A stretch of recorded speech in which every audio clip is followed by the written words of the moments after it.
श्री कृष्ण मित्रों, मैं प्रियंका स्वागत करती हूँ आपका जीवन और आध्यात्म में।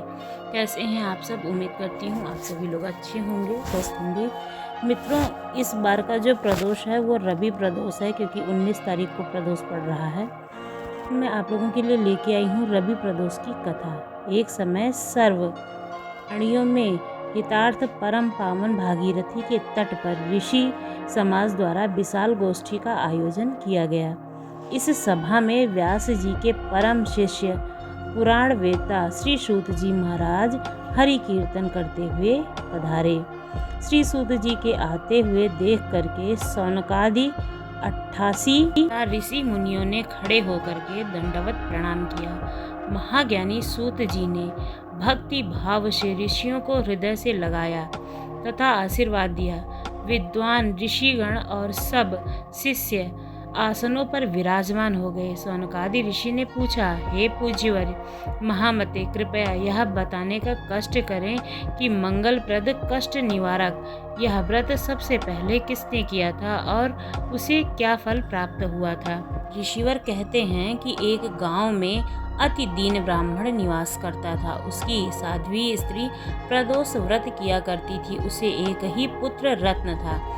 एक समय की बात है, वह पुत्र गंगा स्नान करने के लिए गया हुआ था।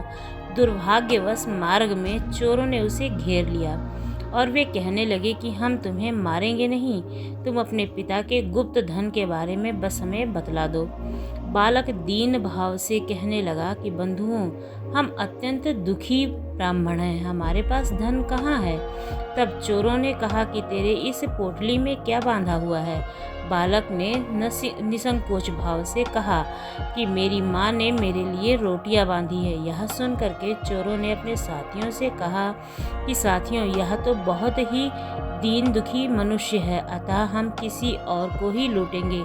इतना कह करके चोरों ने उस बालक को जाने दिया। बालक वहां से चलते हुए एक नगर में पहुंचा। नगर के पास एक बरगद का पेड़ था। वह बालक उसी बरगद के वृक्ष की छाया में सो गया। उसी समय उस नगर के सिपाही चोरों को खोजते हुए उस बरगद के वृक्ष के पास पहुंचे।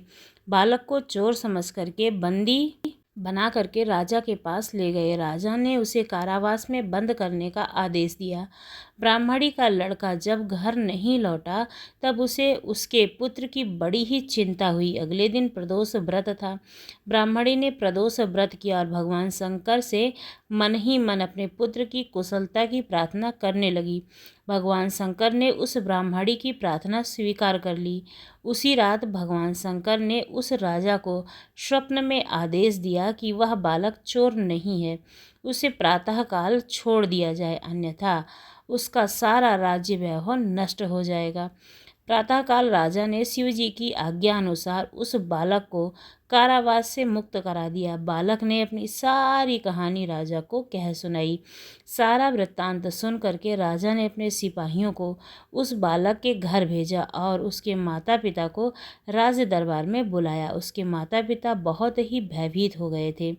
राजा ने उन्हें भयभीत देख करके कहा कि आप भयभीत न हों, आपका बालक निर्दोष है। राजा ने ब्राह्मण को 5 गांव दान दिए, जिससे कि वे सुखपूर्वक अपना जीवन यापन कर सकें। भगवान शिव की कृपा से ब्राह्मण परिवार आनंद से रहने लगे। अतः जो भी मनुष्य रवि प्रदोष का व्रत करता है वह सुखपूर्वक अपने जीवन को जीता है और निरोगी काया होकर के अपने जीवन को व्यतीत करता है। इसी है भगवान शिव की महिमा।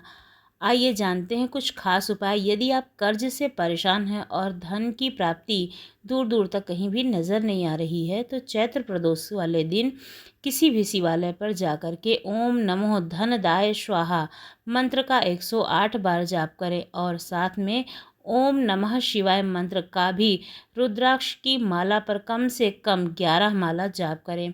मान्यता है ये उपाय करने से आपको धन आगमन के सारे रास्ते खुल जाएंगे और कर्ज से जल्दी ही मुक्ति मिल जाएगी। यदि पति पत्नी के संबंध खराब चल रहे हैं, विचारों में असमंजस नहीं बन पा रहा है, शिव जी पर एक मुट्ठी मिश्री अर्पित करें, तत्पश्चात गंगा जल चढ़ाएं। अब शिव चालीसा का पाठ करें। कहते हैं कि ऐसा करने से आपका रिश्ता मजबूत होगा। आपको ये जानकारी कैसी लगी ज़रूर बताएं।